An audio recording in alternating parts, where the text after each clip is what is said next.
শিৱসাগৰৰ ভটিয়াপাৰ বাৰিচুল অঞ্চলত যোৱা 12 তাৰিখৰ পৰা অহৰহ গেছ নিৰ্গমন হৈ আছে আৰু বৰ্তমান সেই গেছ ৰোধ কৰিবলৈ সক্ষম হোৱা নাই ONGC তথা বিশেষজ্ঞ দলসমূহ।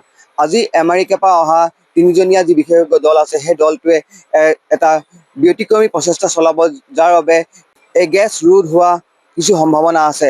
আৰু ইয়াতে এটা কথা আমি জনাব বিচাৰিছোঁ, এই যিটো ৰিগ আছে SK পেট্ৰটেকৰ যিটো ৰিগ আছিলে, সেই ৰিগত পলিউশ্যন কণ্ট্ৰল বৰ্ডৰ পৰা কোনো ধৰণৰ অনুমতি লোৱা নাছিলে, যাৰ বাবে এখন কাৰণ দৰ্শোৱা জাননী প্ৰেৰণ কৰিছে এই SK পেট্ৰ আৰু ONGCৰ বিৰুদ্ধে।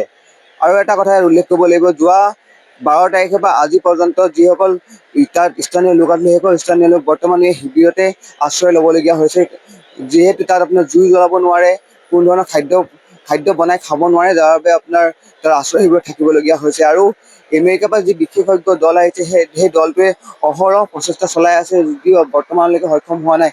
কিছু শতাংশ ৰোধ হৈছে যদিও সম্পূৰ্ণভাৱে নিয়ন্ত্ৰণলৈ আনিব পৰা নাই এই ৰিগৰ যি গেছ ওলাই আছে সেই গেছটো। আৰু এটা কথা ইয়াত উল্লেখ কৰিব লাগিব যে ইয়াত যিসকল আপোনাৰ স্থানীয় লোক আছিলে, সেইসকল লোকক কিছু লোকে আপোনাৰ ইয়াত নিজৰ পৰিয়ালৰ লোকৰ ওচৰত আছেগৈ, কিছু লোক আপোনাৰ ইয়াত ওচৰে পাঁজৰে মানুহৰ ঘৰত আছে, কিছু শতাংশ লোক ইয়াত আশ্ৰয় শিবিৰত বাস কৰিবলগীয়া হৈছে।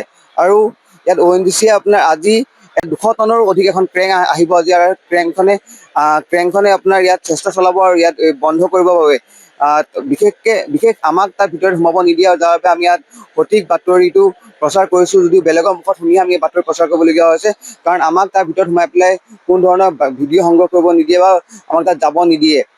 আৰু ইয়াত যিসকল আপোনাৰ চিকিউৰিটি গাৰ্ড আছে, সেইসকলেও অহৰহ ইয়াতে থাকি পেলাই আপোনাৰ আমাক ৰখাবৰ বাবে, বিশেষকৈ আমাক এটা বাধা দিবৰ বাবে ইয়াত থাকে।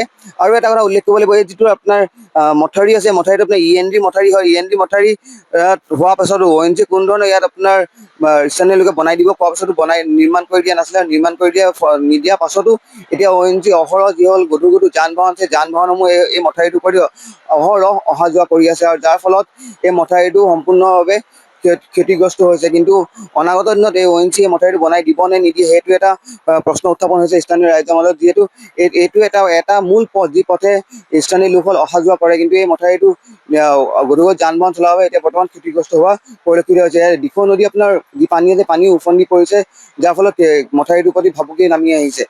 আৰু SK পেট্ৰটেক নামৰ যি কোম্পানী আছে, কোম্পানী বৰ্তমানলৈকে আজি 12 তাৰিখৰ পৰা আজি পৰ্যন্ত ইয়াত থকা স্থানীয় লোকসকলৰ লগত কথা বতৰা পাতিবলৈ ইয়ালৈ আহি উপস্থিত হোৱাহি নাই। ONGC কৰ্তৃপক্ষই এইসকল লোকৰ লগত কোনো ধৰণৰ কথা বতৰা পতা নাই। অনাগত দিনত লক্ষণীয় হ'ব ONGC কৰ্তৃপক্ষ তথা SK পেট্ৰটেকে এইসকল লোকৰ লগত কি ধৰণৰ কথা বতৰা পাতে। আৰু আমি কামনা কৰিছোঁ যে আজি যিটো প্ৰচেষ্টা চলাব, সেই প্ৰচেষ্টা যে সফল হওক। যিকোনো খবৰৰ বাবে যোগাযোগ কৰক 7099017330 লগতে 7099017110 নম্বৰত।